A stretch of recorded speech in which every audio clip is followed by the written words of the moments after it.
Hai, ketemu lagi. Kali ini kita akan membahas tentang kode etik profesi konselor dengan saya, Anissa Pungki Komala Dewi. Apa sih yang menjadi dasar kode etik profesi bimbingan dan konseling? Yang pertama, Undang-Undang Nomor 20 Tahun 2003 tentang Sistem Pendidikan Nasional. Yang kedua, Peraturan Pemerintah Republik Indonesia Nomor 19 Tahun 2005 tentang Standar Nasional Pendidikan atau Pasal 28 Ayat 1, 2, dan 3 tentang Standar Pendidik dan Tenaga Kependidikan. Yang ketiga, Peraturan Menteri Pendidikan Nasional Republik Indonesia Nomor 27 Tahun 2008 tentang Standar Kualifikasi Akademik dan Kompetensi Konselor. Yang keempat, Peraturan Pemerintah Republik Indonesia Nomor 74 Tahun 2008 tentang guru.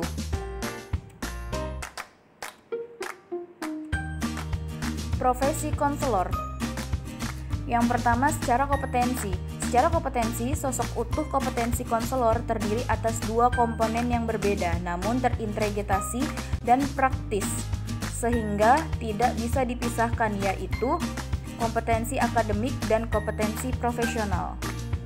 Secara kualifikasi, seorang konselor merupakan sarjana pendidikan S1 dalam bidang bimbingan dan konseling. Yang kedua, berpendidikan profesi konselor atau PPK. Kemudian, kegiatan profesional konselor.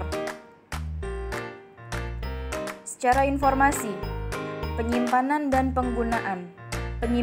penggunaan informasi, catatan tentang diri konseling, secara wawancara, testing, surat menyurat, rekaman, dan data lain merupakan informasi yang bersifat rahasia dan hanya boleh dipergunakan untuk kepentingan konseling. Yang kedua, penggunaan data informasi yang memungkinkan untuk keperluan riset atau pendidikan calon konselor sepanjang identitas konseling dirahasiakan.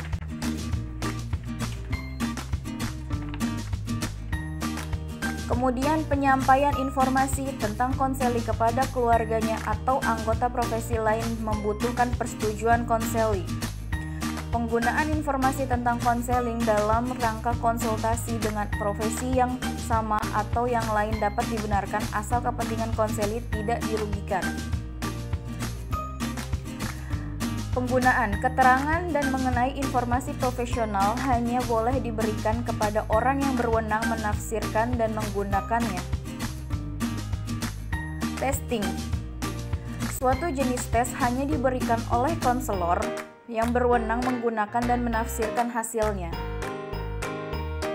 Testing dilakukan apabila dipergunakan data yang lebih luas tentang sifat atau ciri kepribadian subjek untuk kepentingan pelayanan. Konselor wajib memberikan orientasi yang tepat pada konseli dan orang tua mengenai alasan digunakannya tes, arti, dan kegunaannya. Penggunaan satu jenis tes wajib mengikuti pedoman atau petunjuk yang berlaku bagi tes tersebut. Data dan hasil tes wajib diintegrasikan dengan informasi lain baik dari konseli maupun sumber lain. Hasil testing hanya dapat diberikan kepada pihak lain sejauh ada hubungannya dengan usaha membantu konseli. Kemudian riset. Dalam mempergunakan riset terhadap manusia, wajib dihindari hal yang merugikan subjek. Dalam melaporkan hasil riset, identitas konseli sebagai subjek wajib dijaga kerahasiaannya. Proses pelayanan. Hubungan dalam pemberian layanan.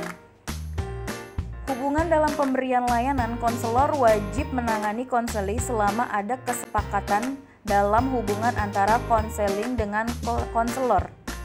Konseling sepenuhnya berhak mengakhiri hubungan dengan konselor meskipun proses konseling belum tercapai secara konkret. Sebaiknya, konselor tidak akan melanjutkan hubungan bila konseling tidak memperoleh sifat dari hubungan tersebut. Hubungan dengan klien atau konseli. Konselor wajib menghormati harkat, martabat, integritas, dan keyakinan konseli. Konselor wajib menempatkan kepentingan konseli di atas kepentingan pribadinya. Konselor tidak diperkenankan melakukan diskriminasi atas dasar suku, bangsa, warna, kulit, agama, atau status sosial lainnya.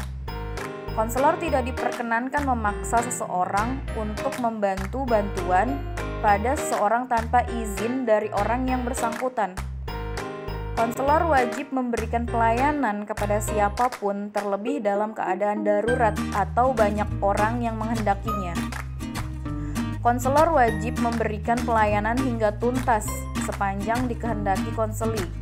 Konselor wajib menjelaskan kepada konseli sifat hubungan yang sedang dibina dan batasan-batasan tanggung jawab masing-masing dalam hubungan profesional. Konselor wajib mengutamakan perhatian terhadap konseli. Kemudian, tanggung jawab seorang konselor.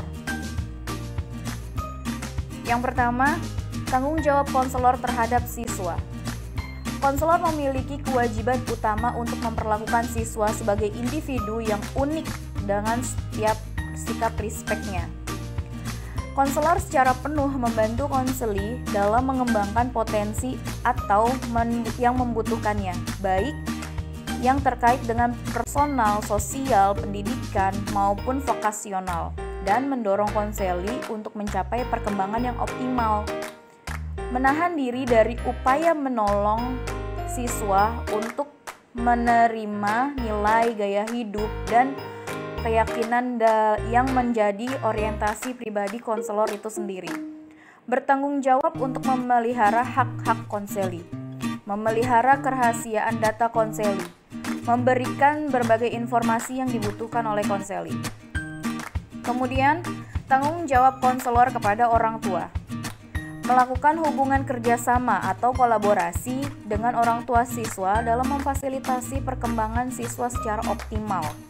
Kemudian, memberikan informasi kepada orang tua siswa tentang peranan konselor, terutama tentang hakikat hubungan konseling yang akan dirahasiakan antara konselor dan konseli. Kemudian memberikan informasi yang akurat, komprehensif, dan relevan yang bertujuan. Kemudian melakukan sharing informasi tentang konseli. Kemudian tanggung jawab konselor di sekolah oleh atau untuk pihak sekolah.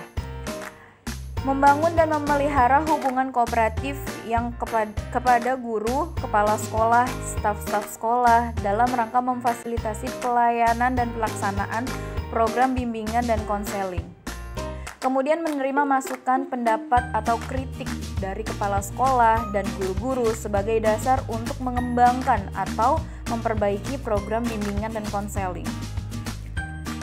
Kemudian tanggung jawab konselor kepada diri sendiri.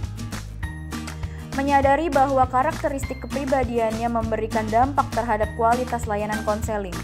Kemudian, memiliki pemahaman terhadap batasan-batasan kompetensi yang dimilikinya dan menerima bertanggung jawab terhadap kegiatan yang dilakukannya. Kemudian, berusaha secara terus-menerus untuk mengembangkan kompetensi, wawasan, pengetahuan, dan keahlian, profesionalitas, dan kualitas kepribadiannya. Kemudian yang terakhir, tanggung jawab konselor terhadap organisasi profesi.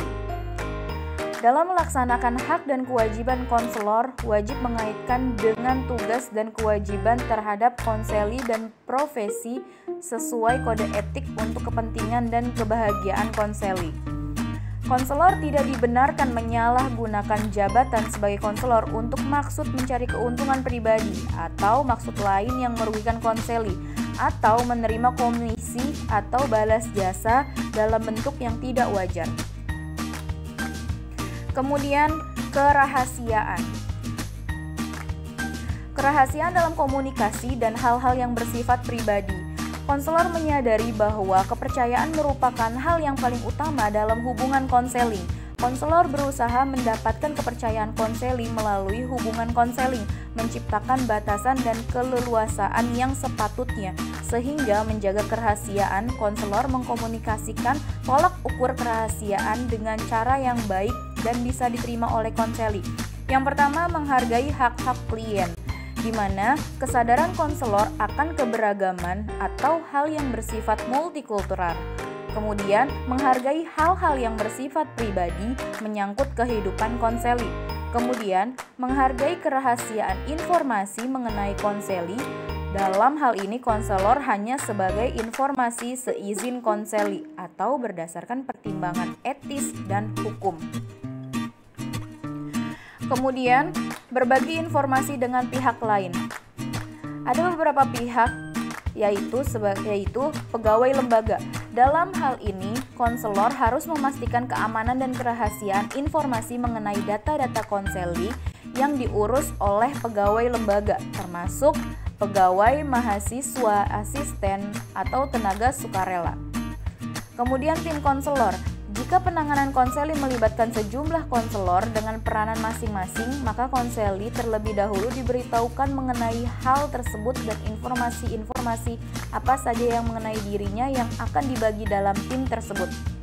Oleh pihak ketiga yang membiayai, konselor akan membagi informasi kepada pihak ketiga mengenai konseli jika konseli membuat perjanjian dengan pihak yang memiliki otoritas. Kemudian memindahkan informasi rahasia. Konselor memperhatikan dan memastikan keamanan pemindahan data yang rahasia dengan komputer melalui surat elektronik, mesin fax, atau telepon. Kemudian rekaman data konseling. Kerahasiaan rekaman terkait dengan proses dan penyimpanan hingga orang-orang yang memiliki kewenangan yang dapat mengakses rekaman tersebut. Izin untuk merekam. Konselor meminta izin kepada konseli untuk merekam proses konseling dalam bentuk elektronik maupun bentuk lain. Izin untuk observasi. Konselor meminta izin dari konseli dalam rangka observasi sesi konseling dalam lingkungan pelatihan seperti meninjau hasil transkrip bersama peninjau dengan fakultas. Rekaman bagi konseli. Konselor hanya memberikan salinan rekaman kepada konseli yang memang memerlukan. Bantuan dengan rekaman data. Konselor memberikan bantuan kepada konseli dengan cara memberikan konsultasi dan memakai rekaman data. Membuka atau memindahkan rekaman. Konselor meminta persetujuan tertulis dari konseli untuk membuka atau memindahkan rekaman data kepada pihak ketiga yang memiliki wewenang. Penyimpanan dan pemutihan rekaman setelah konseling berakhir. Jika konselor mengatur penyimpanan rekaman-rekaman data konseling dengan mengikuti tahapan pengakhiran agar memudahkan proses pembukaan data tersebut di masa yang akan datang, maupun jika rekaman tersebut akan dimusnahkan. Kemudian, penelitian dan pelatihan. Yang pertama, persetujuan institusi atau lembaga. Jika konselor akan menggunakan informasi-informasi mengenai konseli sebagai bagian dari perencanaan penelitian, maka konselor harus terlebih dahulu mendapat persetujuan dari institusi atau lembaga tempat konselor bekerja. Kemudian informasi rahasia yang perlu dalam penelitian. Konselor menjaga kerahasiaan setiap rekaman data konseli dengan sebaik-baiknya jika penelitian yang dilakukan melibatkan banyak pihak. Kemudian konsultasi, perjanjian. Jika konselor memberikan konsultasi terkait dengan permasalahan konseli dengan pihak lain, konselor membuat perjanjian dengan setiap individu-individu yang terlibat. Kemudian menghargai hal-hal yang bersifat pribadi. Konselor memberikan konsultasi ataupun mendiskusikan permasalahan konseli dengan tujuan profesional hanya pada pihak-pihak yang terkait. Kemudian bentuk-bentuk pelanggaran kode etik profesi konselor. Bentuk pelanggarannya terhadap klien atau konseli yaitu menyebarkan atau membuka rahasia konseling kepada orang lain terkait dengan kepentingan konseli. Melakukan perbuatan asusila seperti pelecehan seksual, penistaan agama, rasisme. Kemudian melakukan tindak kekerasan seperti fisik dan psikologis terhadap konseli. Kemudian kesalahan dalam melakukan praktik profesional, yaitu prosedur, teknik, evaluasi, dan tindak lanjut. Terhadap organisasi profesi, bentuk pelanggarannya berupa tidak mengikuti kebijakan dan aturan yang telah ditetapkan oleh organisasi profesi. Kemudian mencemarkan nama baik profesi, seperti menggunakan organisasi profesi untuk kepentingan pribadi atau kelompok. Kemudian bentuk pelanggaran lain yaitu rekan sejawat dan profesi lain. meliputi melakukan tindakan yang menimbulkan konflik, penghinaan, penolakan untuk bekerja sama, atau sifat arogan. Kemudian melakukan referral kepada pihak yang tidak memiliki keahlian sesuai dengan masalah konseli. Berikut merupakan sanksi bagi pelanggaran. Konselor wajib mematuhi kode etik profesi bimbingan konseling. Apabila terjadi pelanggaran terhadap kode etik profesi bimbingan konseling, maka diberikan sanksi sebagai berikut. Yang pertama, memberikan teguran secara lisan dan tertulis. Yang kedua, memberikan peringatan keras secara tertulis. Yang ketiga, pencabutan keanggotaan ABKIN. Yang keempat, pencabutan lisensi. Kemudian yang kelima, apabila terkait dengan permasalahan hukum kriminal, maka akan diserahkan kepada pihak yang berwenang. Dalam mekanismenya, pelanggaran apabila terjadi pelanggaran seperti tercantum yang tadi disebutkan dalam sanksi pelanggaran, maka mekanisme penerapan sanksi yang dilakukan adalah mendapatkan pengaduan dan informasi dari konseli atau dari masyarakat.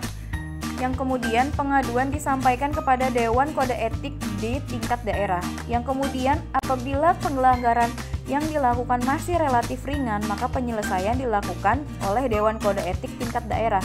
Yang kemudian pemanggilan konselor yang bersangkutan untuk verifikasi data yang disampaikan oleh konseli dan atau masyarakat. Yang kemudian apabila berdasarkan hasil evaluasi yang dilakukan oleh Dewan Kode Etik daerah terbukti kebenarannya, maka ditetapkan sanksi sesuai dengan permasalahannya. Oke, itulah tadi kode etik, dasar dari kode etik profesi bimbingan konseling, profesi konselor. Thanks for watching. Sampai jumpa lagi di video-video tentang bimbingan dan konseling lainnya.